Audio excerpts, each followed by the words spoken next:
This is my everyday carry for 2026. Now, I just want to make it clear, I don't carry around all of these items with me all of the time. I will rotate things around depending on what my needs are or what the situation is. Having said that, the products in this video are the ones that I tend to come back to the most. As always, I'll leave links to everything that I mention in the description below. Let's get into it. Starting off with the backpack, we have the Nexus convertible three-way backpack from Maverick. I like to describe this as being like the Transformers of backpacks. So by default, you can use this as a regular backpack that you carry on your shoulders. But if you want to, you can also release and tuck in the straps to turn this bag into a briefcase that you can hold using the side handle instead. Or if you want to use this as a shoulder carry, then you can pull out the concealable straps from the back and click them in. Beyond that, the bag features two main compartments, one for storing laptops and tablets, and the other for storing things like water bottles or lunch boxes. And there are also a number of hidden compartments that you can use to hide other items that you may wish to keep separate from everything else, offering plenty of storage for most ordinary people. Next up, we have a bit of a new purchase. So long-time followers of the channel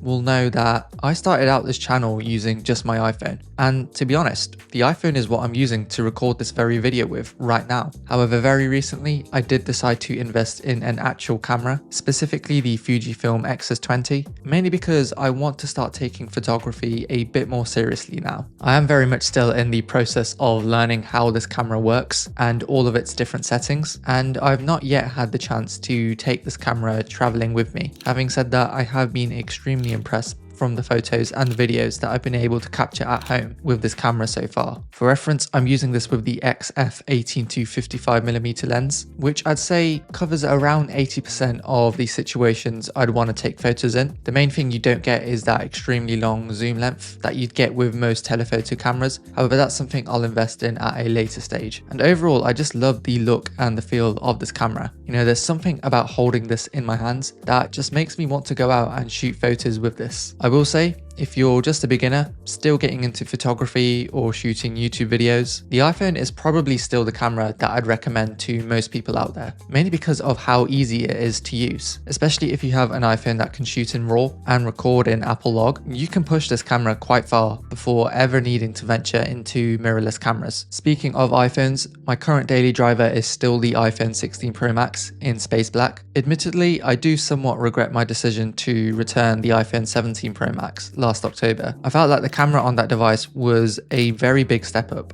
not only because of that improved telephoto lens, but I also feel like in hindsight that the images on that camera felt a lot brighter because of its improved image signal processor. Having said that, the iPhone 16 Pro Max is by no means a bad phone. In fact, it's still an incredible device to own. One thing that's impressed me the most about this phone is just how well the battery has held up over time. I think Apple went through a period from the iPhone 14 Pros to the 15 Pros where the battery lives weren't great. However, my iPhone 16 Pro Max is still standing strong at 95% a year and a half later, and I can easily get through a full day of use with this device. Like, I basically get no battery anxiety whatsoever when using this phone, which if you followed me for a while, you'll know that battery life is one of the things that I care the most about when assessing a piece of tech. Durability wise, this phone has also held up pretty well, especially considering I haven't been using a screen protector. The case I use is from a company called Pitaka, and it's part of their Aramid fiber collection, which I'm a big fan of. I have it in both the black and sunset colorways, which I'll rotate between throughout different times of the year. The cases are pretty slim, so it stops the Pro Max from feeling like a bulky device. However, at the same time, it has extremely good grip and offers decent protection against falls. Alongside the iPhone, I'll almost always carry around a pair of AirPods with me. I'm still using the AirPods Pro 2, which I got 3.5 years ago, mainly because I didn't find that the AirPods Pro 3 felt like enough of an improvement to justify the upgrade, and in some ways they were a bit of a downgrade, being less comfortable. I will say, battery life on these earbuds is not great. The case pretty much has to be charged daily or every other day at this point, but that is to be expected given how old these are. Recently as well, I did also pick up the Sony XM6 over-the-ear headphones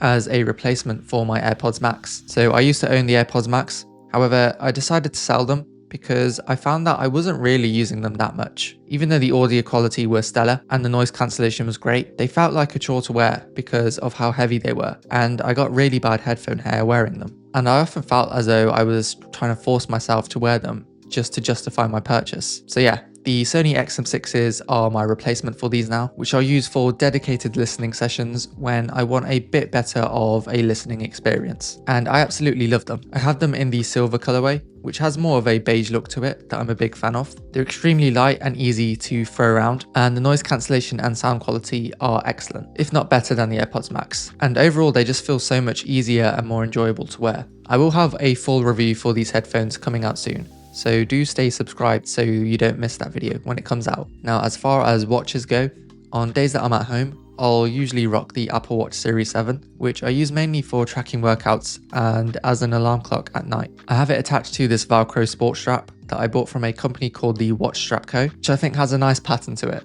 Then when I'm dressing up, I'll just throw on this watch that I got from Seconda, which I bought a few years ago for like £50. I have toyed with the idea of buying a higher end watch. However, to be honest, I'm still young enough to the point where nobody realistically is going to care what watch I'm wearing. So as it stands, I don't currently intend on upgrading my watch until I'm much older. Because I have no money, I don't normally carry around a full-size wallet like most people do. Instead, I normally choose between the Apple Leather MagSafe wallet and the Peak Design nylon wallet. Both wallets are extremely slim and carry very little bulk, and they're both MagSafe compatible, so you can easily attach them to the back of an iPhone. The Apple Wallet is what I'll carry with me when I'm going to places like the gym, where I only really need to carry around 1 or 2 pass cards, since it has a much slimmer design and less bulk to it. Whereas the Peak Design wallet is what I'll use when I'm traveling, or if I need to carry around multiple cards. It can fit up to 7 cards at once, including cash notes, which I find comes in extremely handy whenever I'm traveling to places that don't accept card payments. When it comes to laptops and work devices,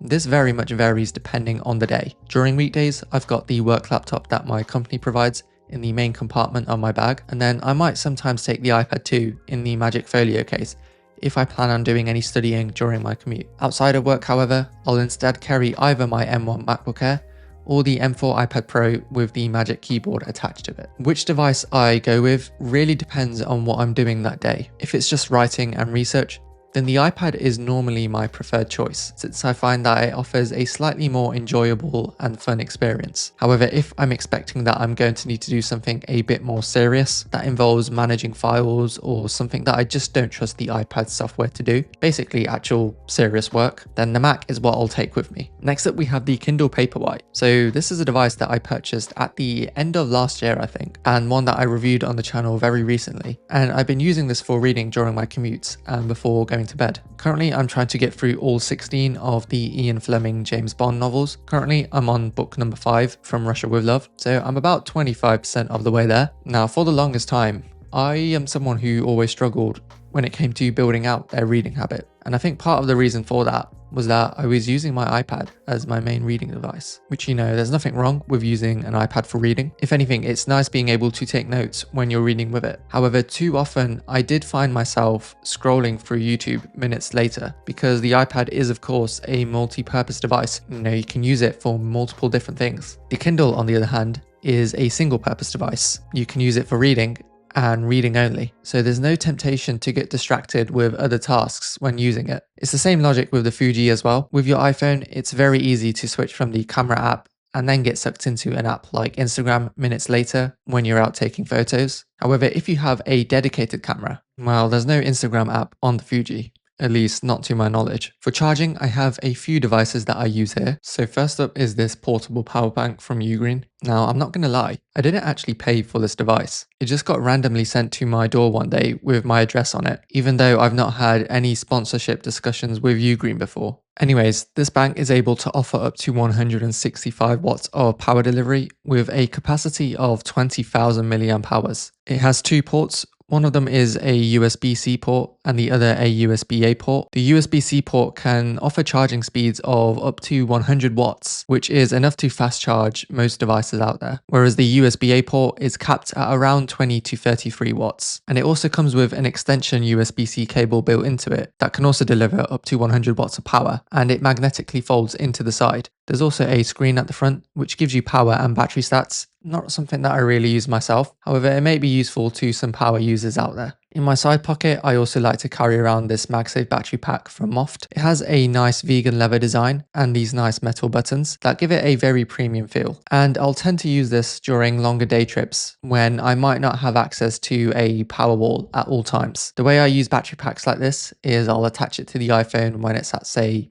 80% in the morning, and then I'll let the battery pack power the iPhone and drain throughout the course of the day, so that come the afternoon or the evening, I can just throw the battery pack back into my bag and use my phone at 80%. Finally, when going out, I also normally like to throw in a small fragrance bottle in case I need it throughout the day. Currently, I'm rocking the Chanel Homme Sport. I find it gets you through most situations and isn't too in your face. Before that, I think I was using the Mont Blanc Legend Spirit as my daily driver. But yeah, the Chanel Homme Sport is what I'm using right now. So that's a high level overview of what I tend to carry with me on a daily basis. You'll notice that a few of the products in this video are a few years old. That's because I don't just buy the newest tech as soon as it comes out, mainly because of the cost, to be honest. If I was a full-time YouTuber, then I definitely would be upgrading each year. But yeah, YouTube isn't my full-time gig, so I don't have the same need as other tech reviewers to be rocking the latest gear all of the time. Anyways, hopefully you guys enjoyed this video. Make sure to leave a like if you did and subscribe for the next one.